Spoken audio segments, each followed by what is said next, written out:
listening to The Sizzle on Iron Skillet Radio and Iron Skillet Television. Let's get ready.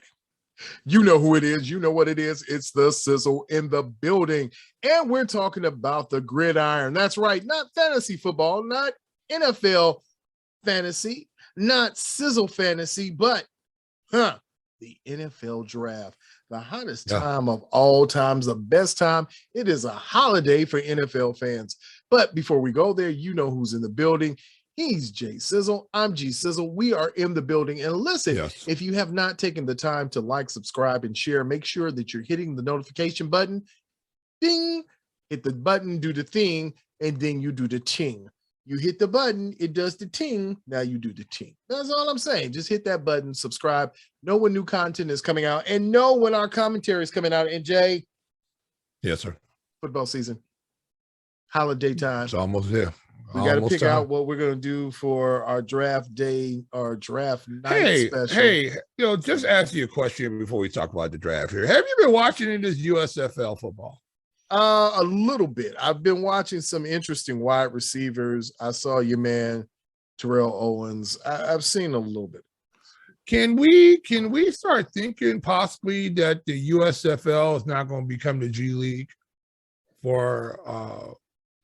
are they developing this now as to be the G League for the NFL? Well, the only way I can see that happening is if you get some guys out of it who really come into the league and get a chance to play. They get a chance to actually shine somewhere.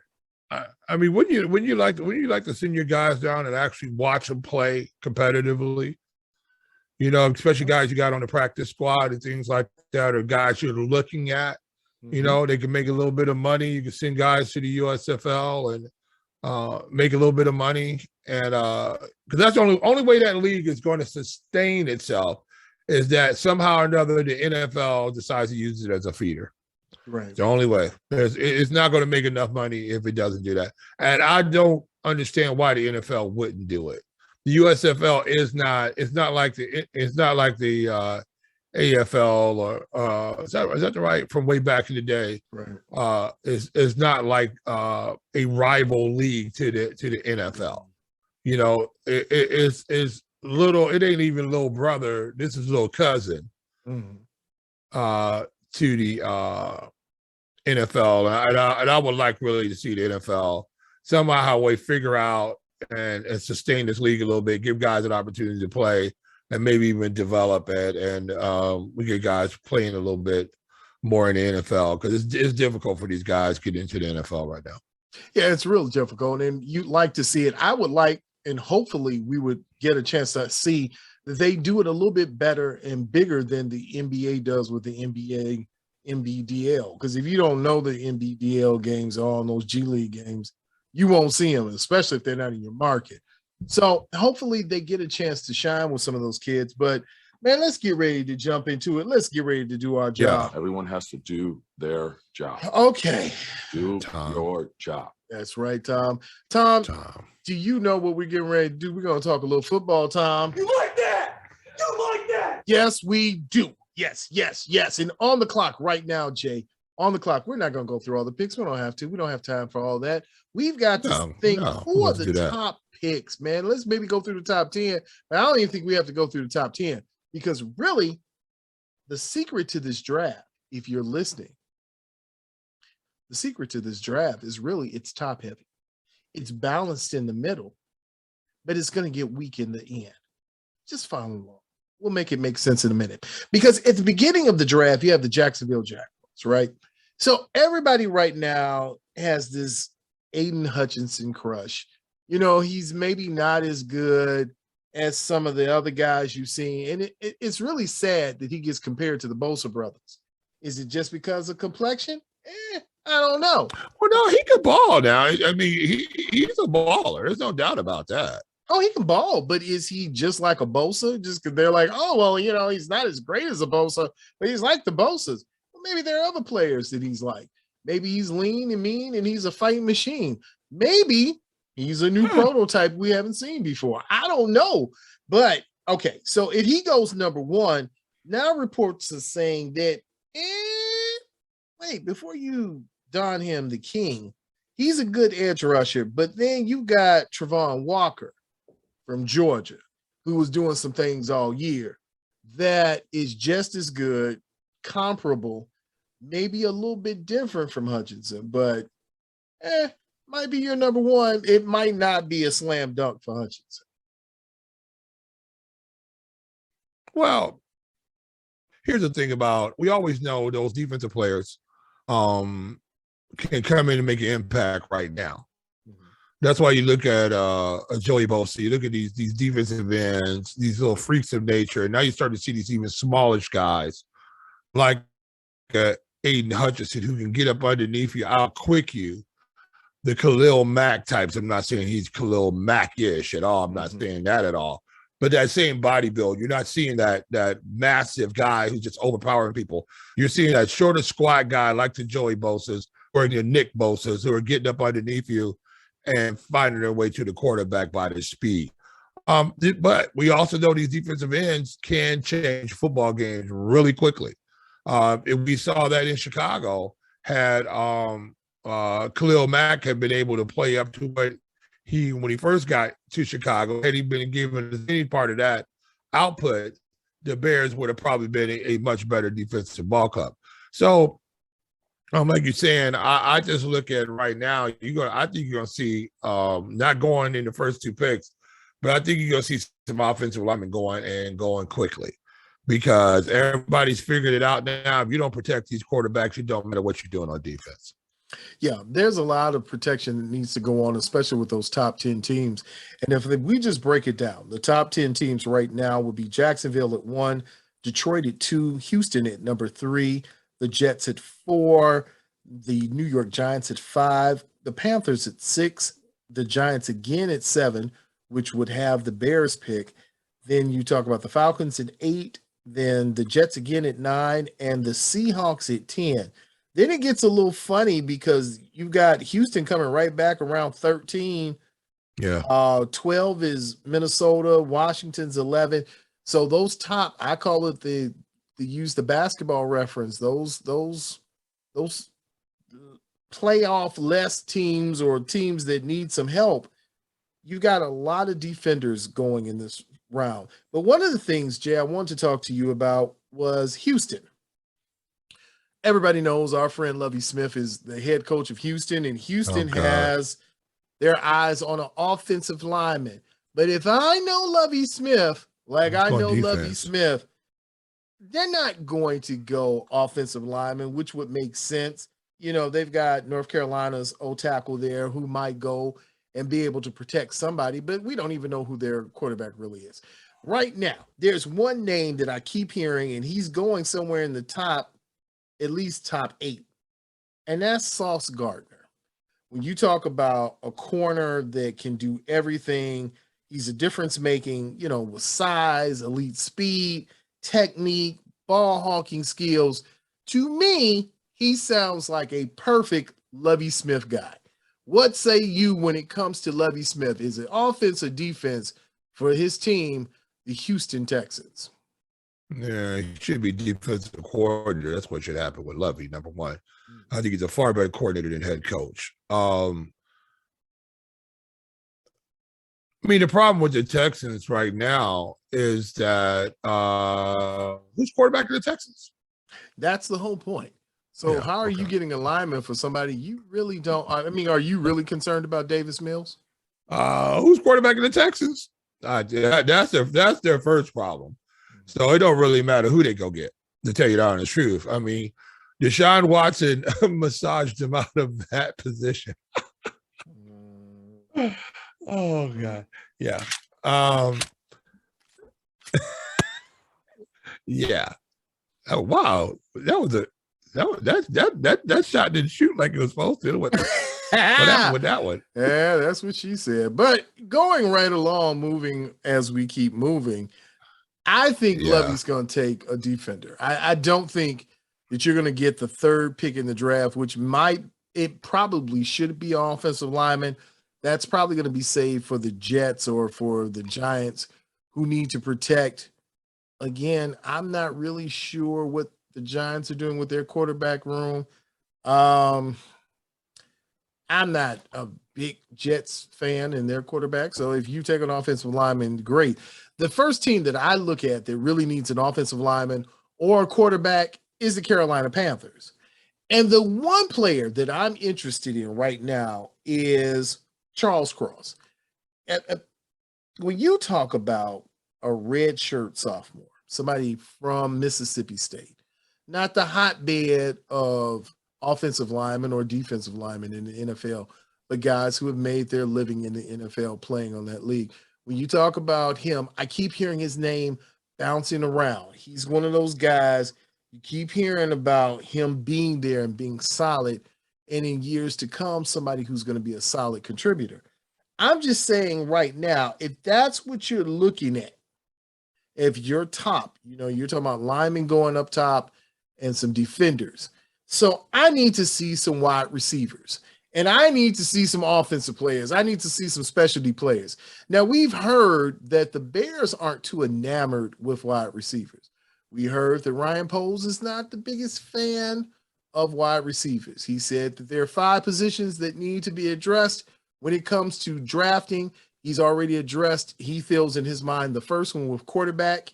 He said then you've got to deal with your lines, offensive linemen, defensive linemen, quarterbacks, offensive linemen, defensive linemen, linebackers, because he threw that one in there. He said, can't have anything without linebackers.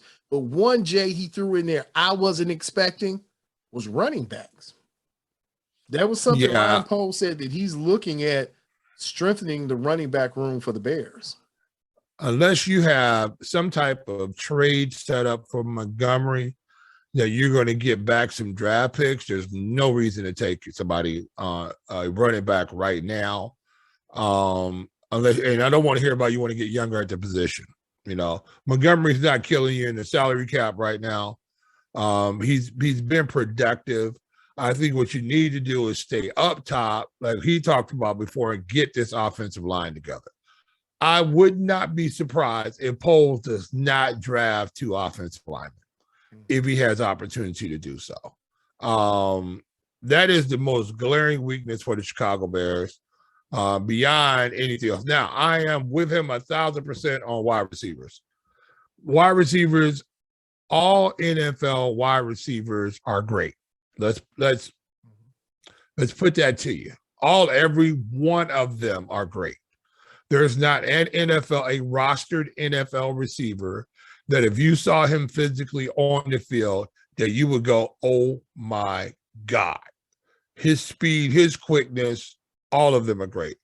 The problem is that if you don't have a quarterback who can stay upright and an offensive line who can protect him for 2 3/4 seconds, it doesn't matter if you go and get Stallworth, Billy White Shoes Johnson back in their prime. If you go get Terrell Owens and Jerry Rice and put them all out there and put them 4 wide out there, against this Bears offensive line and this Bears quarterback situation, ain't nobody getting the ball. So I'm 100% with him on that. These wide receivers, I think they're going to stay pat with these wide receivers to tell you out on the trap. Pringle, unless, what did he just do? He just did something crazy, didn't he? Yeah, he was just busting some donuts in the parking lot. The police came over like, sir, you can't do it. He's like, you can't tell me what to do with my own car because I be driving my own car. This is my car. You can't tell me what I'm doing. Let's keep the high-powered cars away from the kids. Don't let the kids take the car out at night. I don't think we're going to look at with the Bears a situation where they're going to waste this pick. I don't want to hear one thing. If I hear the best athlete available, I'm going straight to Alice Hall and do my own sit-in, right? I'm going to do my own sit-in by myself if they take the best player available. In the second round, who really is the best player available? You're just trying to find dudes that fit what you got to get. You need to draft for position. That's what you need to do. You need to get guys in here. What's the best player at the position that I can get or that I can trade for that will fill a need, a glaring need, right? We know one is offensive tackle. We know another one is going to be cornerback for the Bears. You look at that situation, and the other question is, I think the linebacker core is going to be decent, but everything has to deal with that offensive line core. Now, here's the question, though: are they sold on the quarterback? You think? You keep trying to do this. I don't think that there's any question about that. Now, okay, here's my comparison, and here's where we're gonna go with this. Okay. If the Bears aren't sold on this, and this thing doesn't work with Justin Fields, then the Bears are back in the same position that the Chicago Bulls in. That they've wasted talent, they've wasted drafts, and when you waste drafts, you waste equity. When you have teams full of players that aren't your players that you drafted, you look at the Steelers, man, they made tremendous. The Steelers, fun fact I heard, hadn't traded up until they picked this one Troy Polamalu. I don't know if you've ever heard of him. He's just a Hall of Famer now, but they traded up to get him into the 20s. They traded up into the teens, got him, and he went on to have a stellar career. And they're always in the back end. You're talking about a Bears team that has traded away every asset they have for everything. Name me one good Bears draft pick that's still on this team. Yeah, that's what I thought. You cannot you can't name great ones. I mean, if you're going to tell me that a midget receiver and then maybe one corner is the best you've gotten in the last, 5 years, come on, man. You're going to be the Atlanta Falcons. That's what you're going to be. And they're going to be terrible because Ryan Pace is there and all the ex-Bears are there. And it's going to be horrible. You got to make this thing work with this quarterback. So you got to figure out a way. You got to bring in people. You're going to have to guru him up. You're going to have to keep saying, hey, man, you can do this. We can do this. And at the same time, you know what he's saying, Jay? Hey, man, I don't know if he's really that good. But look here, man, we're going to get a good line. And just run. That's all. I mean, just he thinks he made a great pass. Get him some eyes, man. The issue is the salary cap gets these teams stuck. Like you look at Kyler Murray, right? He gets re-signed, right? Right. Did he earn that? He got it. He finessed him out of it. He earned it. He finessed him. He earned it because of the money. Because of the money and because of the money situation, they had to sign him. It was cheaper to keep him. Yeah. So and then you're not going to get draft capital back for these guys. People don't realize, you can get a first and second round. No. What happens is if you have a second round pick, that thing gets rated at the bottom of the second round. You're not getting anybody's high second round draft pick for any of this talent. You're going to get a high third round pick, which might end up in the second round. That's what you're going to end up doing. Guys are giving up draft capital for these guys who have shown that they have NFL problems, right? If you would have a guy on the trading blocks, if he was NFL super talent worthy, you wouldn't have that out there. So the mere fact that you have to re-sign a Kyler Murray, you have to re-sign some of these players. Baker Mayfield is going to get picked up by somebody. Would you want to see Baker Mayfield come to the Bears? No. I mean, we already, No. Will he be better than the quarterback situation we have going right now?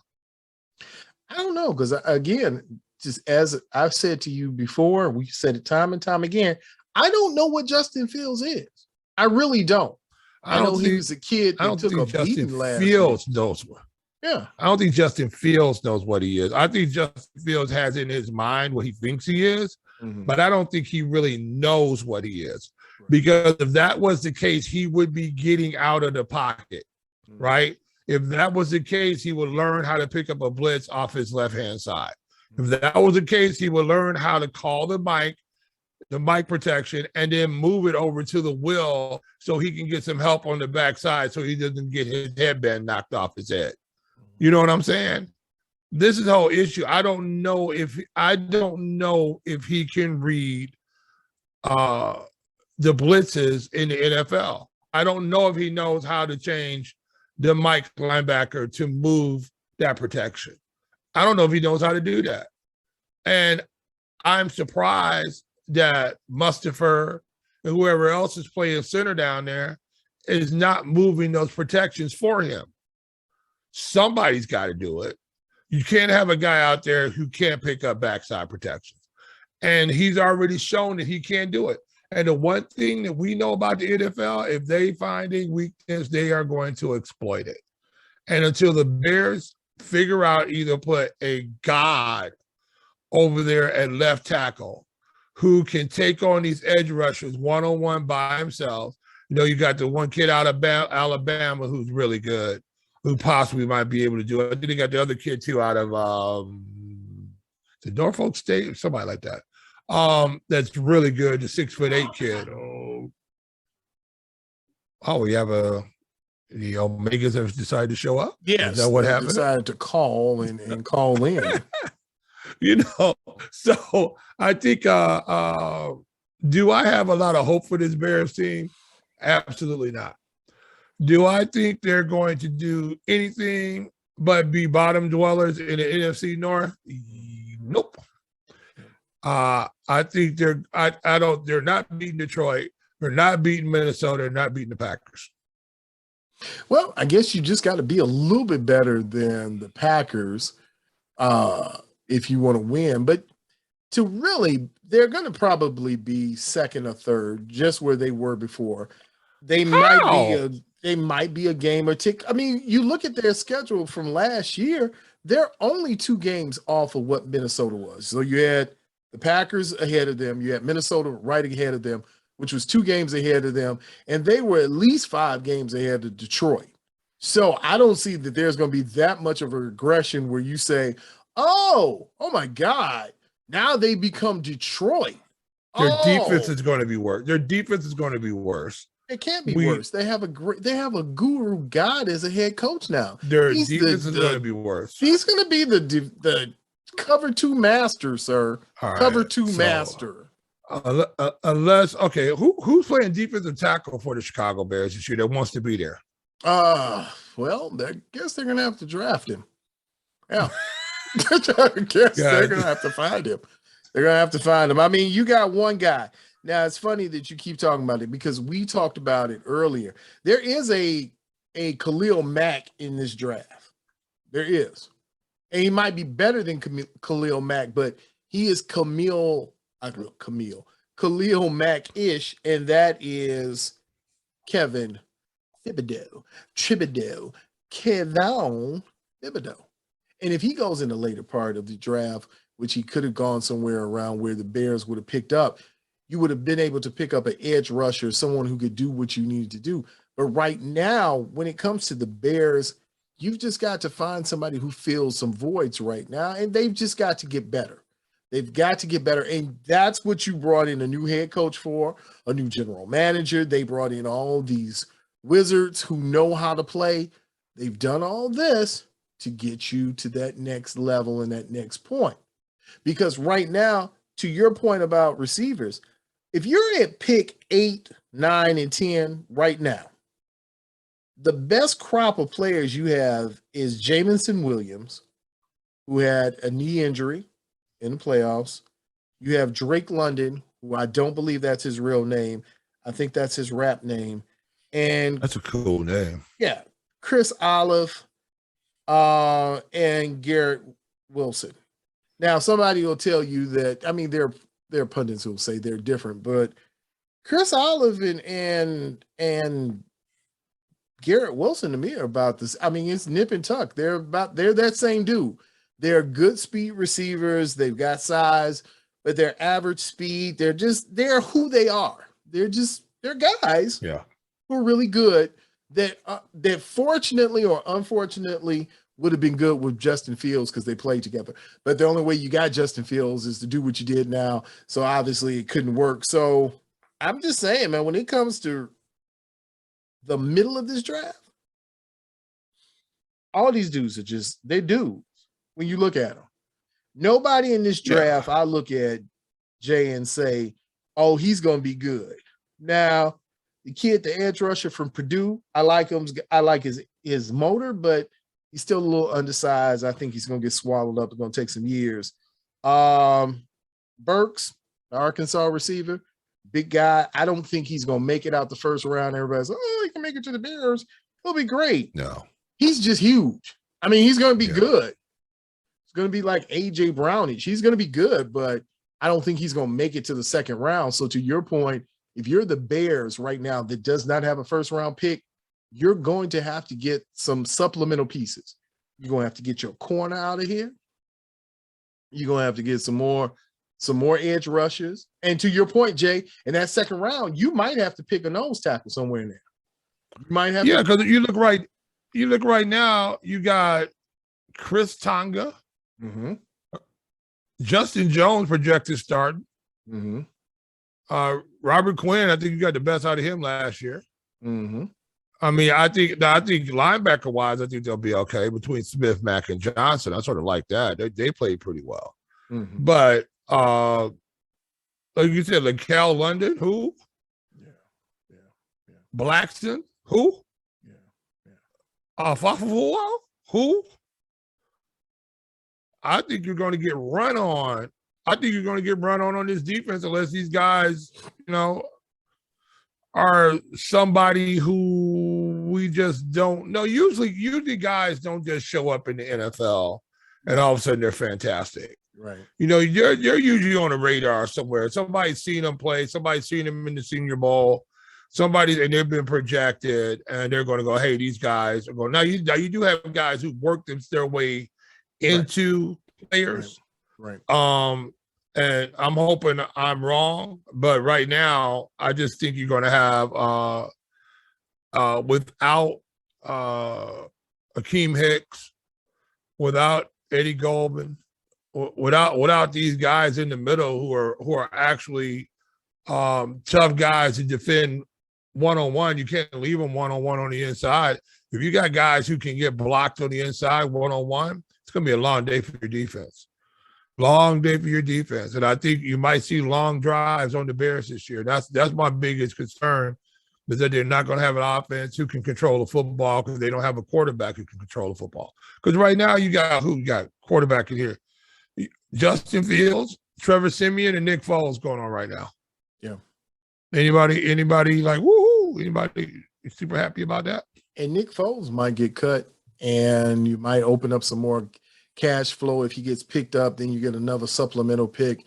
I mean, there's some permutations that you could play around with, but right now, if you're looking at your top end guys in this, and let me be the first to say it, so nobody has to send any hate mail to Jay Sizzle. I said it. I am the one who said it. This draft is not super sexy. It's not super exciting. You will pick up fundamental pieces. You're going to have a Bears team that probably looks more like the Colts. A lot of try-hard guys. They're going to be guys that you really don't know who they are, and they just play well or play effectively, and you'll have a middle-of-the-road defense maybe creeping up closer to them, one of those top 10 with a lot of try-hard young guys, and hopefully that's enough to bring you through to get you to respectability in your own conference.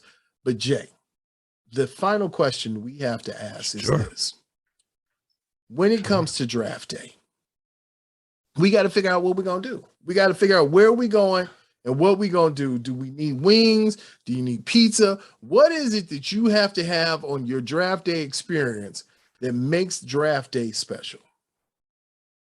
Well, I'm thinking right now, do we want to go out amongst the people for draft day? Or do we want to take it inside for draft day? Okay. Because here's the thing about that. If you go out for draft day, right? Because think about it now. All right, we can get a pan of wings and fries for a dub and some change. Right. You know what I'm saying? Right. You can bring your own beverage, whatever you want to have, right? All we need is a bag of ice and some cold sarsaparilla, and you can have a fantabulous evening. The other side of it is the draft for the Bears. When did the Bears pick 30? What pick do they have? They picked Friday. 157th or something like that. So at this point in time, you don't have any skin in the game. No. You know? So after, I mean, who are you really looking forward to picking to get picked? I'm not. That's why I said average at best. You really, I mean, you're looking to see where the kids are gonna go. The Thibodeaux, I think my friend, we get a pan of wings and fries, beverages, and you come by your own abode, and we sit here and watch, and wing sauce all over our face, and at any point in time, you're ready to look at it and go, hey, you know what? Let's watch Independence Day. Because I think this is going to be a snooze fest. I think it's going to get past. I think it's going to get past 10, 12, 10 pick or something like that. I'm going to hear him broke down. Oh yeah, coach, I'm going to play. And here's another thing too about the draft. All right, you guys getting picked way down at the bottom of the first round. Most of them have guaranteed contracts. Most are going to end up with a guaranteed contract or something like that. Right. But the guys who really make teams are the guys who get picked on, was that Friday? Friday through Saturday. Saturday is when these guys make teams. Because they fill spots because they don't cost teams as much money. Right. Second round guys, hard to make teams because you're expected to come in and start right away. If you're not a starter and you're getting second round money, very difficult to make these teams. So there's a lot of crying going on, but also there's going to be a lot of crying going on in about 14, 15 months when you're not rostered anymore. Yeah. Because I think one of the hardest things to make outside of the NBA is an NFL roster. I think it's one of the most difficult things to make because if you look out here, well, I'll say Major League Baseball is very difficult to make a roster in Major League Baseball. Yeah, to the big leagues. To the big league. Yeah. To the bigs. I mean, to go and stick. I mean, these guys get called up, but I'm talking about to make the opening day roster. You're on the roster. I think one of the hardest things to do is to make. Think about all the guys who are playing Division I college football every year. All the Alabamas, all the LSUs, all the Big Ten guys, all over the place. And you only got 53-man rosters. And I think they're 57, 8-man, 59-man rosters, including the practice squads. Right. And now you got to come in there and try to beat a guy out who's already one of the best players in the world, or he would not be on an NFL football team. Very difficult. I mean, you got these guys who come out of these conferences are all conference. A lot of these guys hold school records. A lot of these guys, are the best that's ever played, and they don't get a sniff in the NFL. That's true. So it's very difficult to make these NFL rosters. And I think, a lot of these guys, tomorrow night, these guys are going to make some money. I think the real heartbreak comes on Saturdays. You get guys get drafted, but you still got to make that team. And a lot of guys are going to be very on opening day. They're going to be at home, and the USFL is going to be over with. And it's I don't know. I love the NFL draft. You give guys a chance, but a lot of these guys are going to make these teams through free agency. Right. And at least with free agency, you get to pick where you have a chance to play. Yeah. At least that. I think that's the route to go for a lot of these guys. Because I think you see a lot of guys opted not to get into the draft and they wait for free agency. Yeah. I'm not going in the draft. I'll just wait for free agency and see if I can find a home over there. So so I think we go with a pan of wings and some beverages, and I think we go that route tomorrow. What do you think? Okay. I like it. I think it's a plan. I think we're getting ready to get out of here because I'm starting to salivate because now I'm getting hungry again because it's getting sizzly. But okay, a pan of wings. Hey, we get the drinks and then the ice and we'll be good. Yeah, just come on by. Yeah, come on by. We'll watch that. And, probably about the 10th, 12th pick, we're going to be like, okay. Yeah. Okay, who is it? For the 14th pick is Northwest Hatchie State. Yep, that was it. That's the one. Is at that point where I say, Tim Akuta. Yeah. Hey, Kenny Pickett, though, best quarterback in the draft. Oh, man, we're going to talk about that. Small hands. Small hands. Tiny hands. Rex Grossman. Tiny hands. Rex Grossman. Hashtag. I got itty bitty pinky committee. You like that? You like that?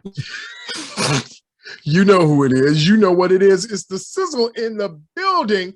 And we just broke down the NFL the way we do it, Bear style. So you know broke down. I don't know.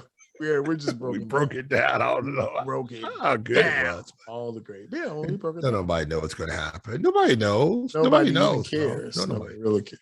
Yeah. Nobody. Yeah. Do we care, Chicago? No. No, it's a wrap. It's a wrap. We don't care. We'll be partying. Well, but hey, man, just make sure that you are partying safely if you're going to a draft party. And remember, know what we've come to do is bring you the hottest information. Make sure that you follow us on Twitter, Facebook, and Instagram at Iron Skillet Sports. And remember to like, share, and subscribe to Iron Skillet Sports on YouTube at Iron Skillet Sports.